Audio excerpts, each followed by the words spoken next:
muraho neza. Ni ya makuru meza kandi adasanzwe. Ibi Ibirori TV, twihere subscribe. Urakoze cyane. Ubwongereza bwamaze guhitamo ahandi bwakohereza abimukira mu gihe mu Rwanda byakwanga. Turabizi neza.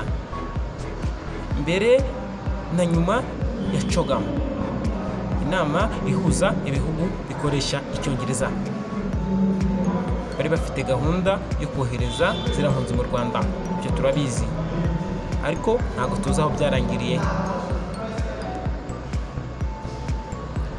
Guverinoma y'Ubwongereza yamaze guhitamo ahandi hantu yakohereza abimukira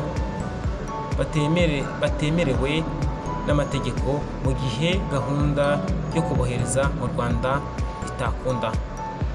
Iyi guverinoma n'iy'u Rwanda muri Mata 2022 zagiranye amasezerano y'abimukira n'ubufatanye mu iterambere, yari gutuma i Kigali hazanwa ababarizwa mu bihugu nk'uko byasobanuwe. Gusa iyi gahunda yagiye ikomwa mu nkokora n'inkiko zirimo urw'i Burayi rushinzwe uburenganzira bw'ikiremwamuntu, nirwo rwahagaritse indege yarimo abimukira yiteguraga guhaguruka iza mu Rwanda. Urubanza rwa guverinoma y'Ubwongereza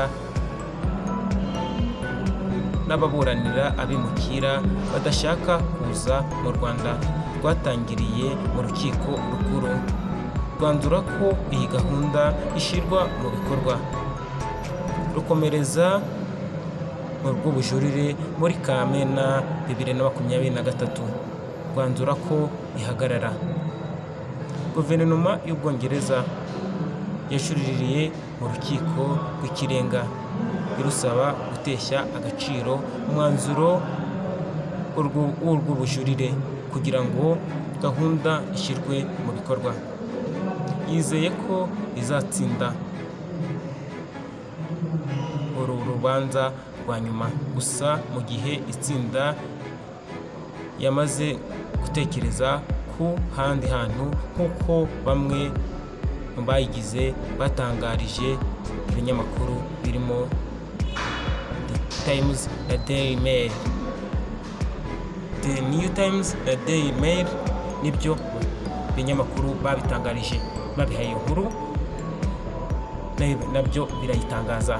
Aha hantu ku kirwa cya Ascension giherereye mu majyepfo n'inyanja ya Atlantique, kikaba mu kiyoborwa n'ubwami bw'Ubwongereza, gifite ubuso bwa kilometero kare 88 kandi gituwe n'abantu bake cyane bakoresha ipawundi ryitiriwe Mutagatifu Helena.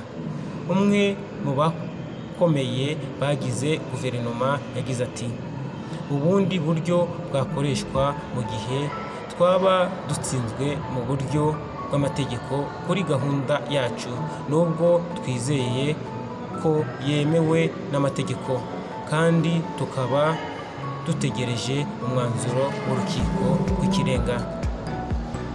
Ni ikintu gikwiye kandi gikomeye tugomba gukora, kandi abadutoye nicyo batwitezeho.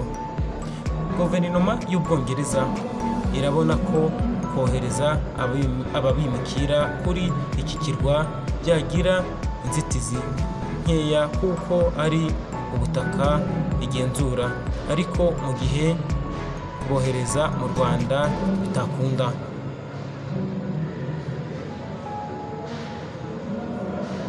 Gusa ngo naho hari imbogamizi imwe y'uko basaba ko kohererezwa ibikoresho byose bikenewe. Ku rundi ruhande ngo hari ibihugu 4 byo muri Afurika byiteguye kwakira aba bimukira mu gihe mu Rwanda bitashoboka. Ibyo ni Ghana, Maroc, Nigeria na Namibia. umunyamabanga w'ibiro bishinzwe umutekano w'imbere ntiyagize icyo avuga kuri iki kirwa, ariko yasobanuye ko guverinoma itekereza ku buryo bwose bwo kohereza abimukira ahantu hamwe cyangwa ahandi.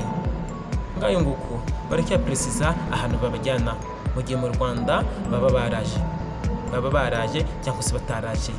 Igihe byakwanga mu Rwanda bajya ahandi bihugu twabibonye, Ghana, Maroc n'ibindi bibiri.